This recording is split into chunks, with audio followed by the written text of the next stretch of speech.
जय माता दी, हर हर महादेव, जय माँ काली। स्वागत है आपका 10 महाविद्या सीरीज़ में। और आज की जो हमारी महाविद्या है वो है देवी मातंगी। माफ़ कीजिएगा, स्वास्थ्य थोड़ा ठीक नहीं है, इसलिए धूप में बैठकर ही ये वीडियो बना रही हूँ। मुझे ये सीरीज़ कंप्लीट करनी थी, इसलिए धूप में बैठकर के ही मैं वीडियो बना रही हूँ।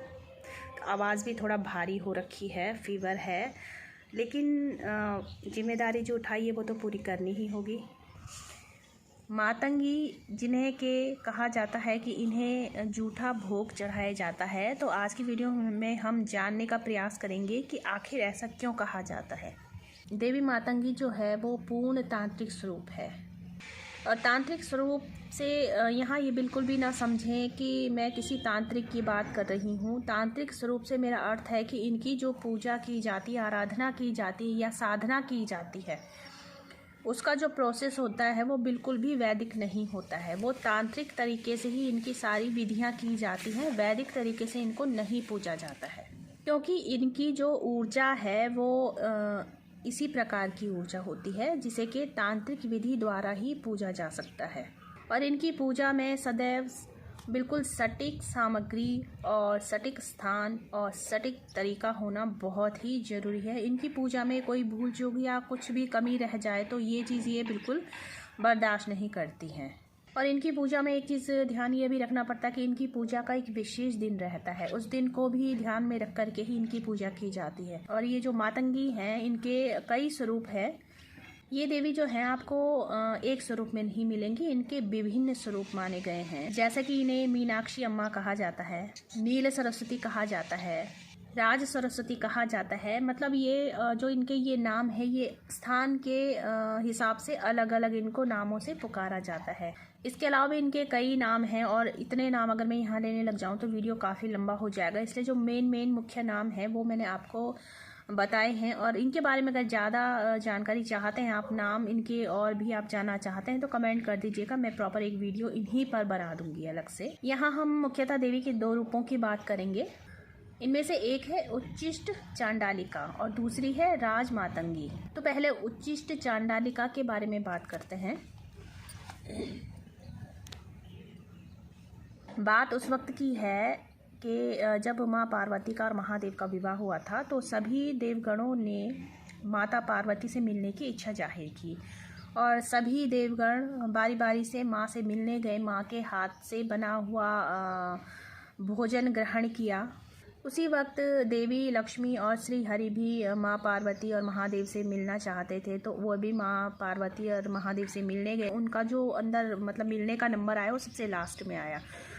तो माँ लक्ष्मी जब पार्वती माँ के पास गई तो वो अपने हाथ से स्वादिष्ट भोजन बना करके ले गई थी, जबकि वहाँ माँ पार्वती ही अपने हाथों से भोजन बना कर सभी देवों को भोजन करवा कर वापस भेज रही थी। लेकिन माँ लक्ष्मी ने सोचा कि मैं पहली बार मिलने जा रही हूँ तो अपने हाथ से स्वादिष्ट भोजन बना करके ले जाऊँ, अन्नपूर्णा को अपने हाथ का बना हुआ भोजन खिलाऊँ।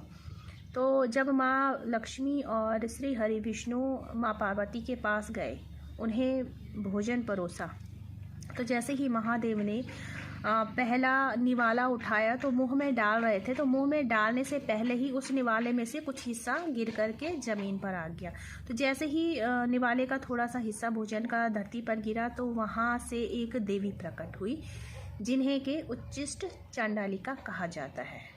अब क्योंकि वो गिरे हुए भोजन से जो ऊर्जा थी वो प्रकट हुई, तो उन्हें उच्चिष्ट चांडालिका के नाम से पुकारा गया। उच्चिष्ट का अर्थ होता है कि गिरा हुआ, बचा हुआ, यानी कि ग्रहण करने के बाद जो बच जाए। यहाँ पर जो देवी हैं उच्चिष्ट चांडालिका, उनका रूप, उनका जो नाम हुआ वो इस वजह से उच्चिष्ट चांडालिका पड़ा क्योंकि उनका जो पूजन एक तरह से माना गया था कि गिरे हुए भोजन से हुआ था, जिससे कि उनकी ऊर्जा प्रकट हुई, तो उन्हें उच्चिष्ट चांडालिका कहा जाता है। और कहानी इनसे जोड़ी गई है कि जब देवी पार्वती और महादेव का नया विवाह हुआ था, तो माता पार्वती ने अपने घर यानी अपने मायके जाने की इच्छा जाहिर की। तो महादेव ने यह कहकर उन्हें मायके भेज दिया कि जब भी मैं तुम्हें लेने आऊँ तो तुम्हें मेरे साथ वापस आना होगा।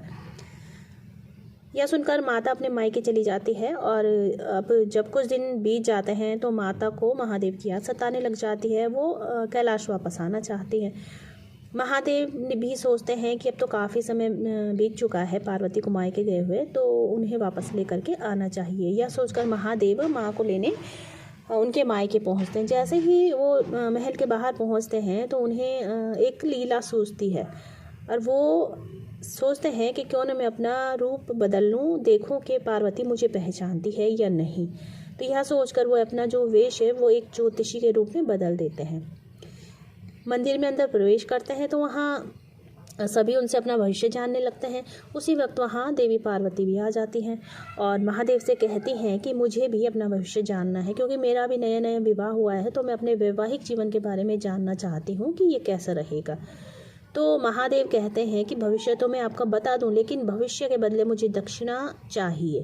तो पार्वती उनसे कहती है कि हाँ कहिए आपको क्या चाहिए। तो महादेव कहते हैं कि मुझे तुम चाहिए। तो यह सुन करके पार्वती बहुत क्रोधित हो जाती है, लेकिन जब तक पार्वती का क्रोध चरम सीमा तक पहुँचता तब तक वे अपने यौगिक शक्तियों द्वारा ये जान लेती हैं कि ये जो ज्योतिषी वेशधारी हैं ये महादेव स्वयं हैं। तो माँ पार्वती को भी लीला सूझती है और वह कहती हैं कि ठीक है, आप आज शाम को मुझे महल के बाहर मिलिए। तो महादेव भी ज्योतिषी के रूप में जो वो शाम को पहुंच जाते हैं समय से, जो समय माँ पार्वती ने बताया होता है। जब देवी आती है तो वह अपने स्वरूप में नहीं आती, बल्कि एक चांडालिका के रूप में आती हैं और कहती हैं कि यदि आप मुझे मेरी अभिलाषा रखते हैं तो आपको मेरे साथ शमशान चलना होगा। दोनों शमशान चले जाते हैं। शमशान पहुंचते ही वहाँ माँ नृत्य करने लगती है। उसी नृत्य में उनका जो रूप है वो बहुत ही लुभावना प्रतीत होता है, जिसे देख कर के महादेव मोहित हो जाते हैं और वे भी अपना स्वयं का रूप जो है वो चंडाल के रूप में परिवर्तित कर देते हैं और तांडव करना शुरू कर देते हैं। इस तरह शिव और शक्ति उस शमशान में एक हो जाते हैं और अर्धनारीश्वर का रूप धर लेते हैं। अब इससे पहले जो कथा थी उसमें श्री हरि की शक्ति थी और जिन्होंने जो के पालन करता है, और शिव और शक्ति जो कि संहार करता है। यानी पालनकर्ता की शक्ति ने संहारकर्ता की शक्ति को कुछ दिया जो कि जिसका कुछ भाग जमीन पर गिर गया या जमीन पर गिरकर रह गया, बच गया, वह क्या है? उच्छिष्ट है। अर्थात ब्रह्मांड में जो कुछ प्रयोग होने के बाद अवशेष रह गया हो वह उच्छिष्ट है। वही मातंगी की ऊर्जा है। यानी सृष्टि के जन्म के समय जब सृष्टि पूर्ण निर्मित हो गई तो इसके बाद कुछ अवशेष रह गया वही देवी मातंगी है। ये उन चीज़ों को अवशोषित करती है जो कि यूँ प्रयोग से बाहर हो। ये उन चीज़ों को अवशोषित करती है जो कि प्रयोग से बाहर हो जाती हैं। इनके बिना सृष्टि संभव ही नहीं, जबकि ये स्वयं सृष्टि का एक हिस्सा नहीं है, लेकिन बहुत महत्वपूर्ण है सृष्टि के लिए। अभी इसका अर्थ ये नहीं है कि आप इन्हें केवल बचा हुआ चढ़ाएंगे तभी ये प्रसन्न होंगे, बिल्कुल भी नहीं। इन्हें आप ताज़ा भी चढ़ाओगे तो भी माँ स्वीकार कर लेती हैं। ये सृष्टि में हर जगह विद्यमान है। भले ही देवी को उच्छिष्ट चांडालिका कहा जाता है, मगर राजमातंगी को घर के लिए बहुत ही शुभ माना जाता है। जैसे कि लक्ष्मी माता को पूजा जाता है, जबकि इनका भी एक दूसरा जो स्वरूप है वो तांत्रिक स्वरूप है। लगभग सभी देवताओं के दो स्वरूप होते हैं, सौम्य स्वरूप और तांत्रिक स्वरूप। जबकि ये जो देवी हैं ये स्वादिष्ठान चक्र में विराजती हैं। स्वादिष्ठान चक्र किसी भी चीज़ को जन्म दे सकता है, यानी कि एक जीवनदाता कहलाता है। इसलिए देवी मातंगी जो हैं वो आपकी लाइफ को भी बदल सकती हैं। देवी के 5 स्वरूप बताए जाते हैं। पहला है सौम्य स्वरूप, राजमातंगी के रूप में, जिनके के 2 हाथ होते हैं और वीणा इनके पास रहती है और इनके आसपास तोते उड़ते हुए दिखाई देते हैं। दूसरा रूप है चतुर्भुज। इनके पास वीणा रहती है, खड़ग या फिर खप्पर रहता है। वीणा इनके दोनों हाथों में रहती है। तीसरा जो रूप है वो भी चतुर्भुजा रूप ही है। इनके पास वीणा नहीं रहती है, तलवार और खड़ग है या फिर अंकुश और पाश या फिर गदा रहती है। चौथा जो इनका स्वरूप है वो भी चतुर्भुज रूप ही है, लेकिन इनके जो 2 हाथ हैं वो अभय मुद्रा में और वरद मुद्रा में रहते हैं और इनके पास दो हाथों में अभय और वरद मुद्रा होती है और 2 हाथों में वीणा इनकी पकड़ी होती है। ये बहुत ही सौम्य रूप माना जाता है। पांचवा जो इनका स्वरूप है वो है पूर्ण मातंगी स्वरूप, यानी इसमें इनकी अष्टभुजा है, जो कि त्रिपुर सुंदरी की मंत्री भी हैं। इसमें 2 हाथों में वीणा होती है, तोते रहते हैं साथ में और कमल रहता है और गन्ना रहता है हाथ में। आशा करती हूँ आपको ये जानकारी पसंद आई होगी। और अगली जो हमारी महाविद्या है वो है देवी कमला। वीडियो पूरा होने के बाद मैं एक सीरीज़ दोबारा शुरू करूँगी जो कि है उत्तराखंड के तीर्थों के बारे में, पंचबद्री और पंचकेदार। तो अपने प्यार इस चैनल को इसी प्रकार से देते रहिएगा। मैया रानी सदैव आपके ऊपर ऐसे ही आशीर्वाद बनाए रखे। जय माता दी। हर हर महादेव। जय माँ काली।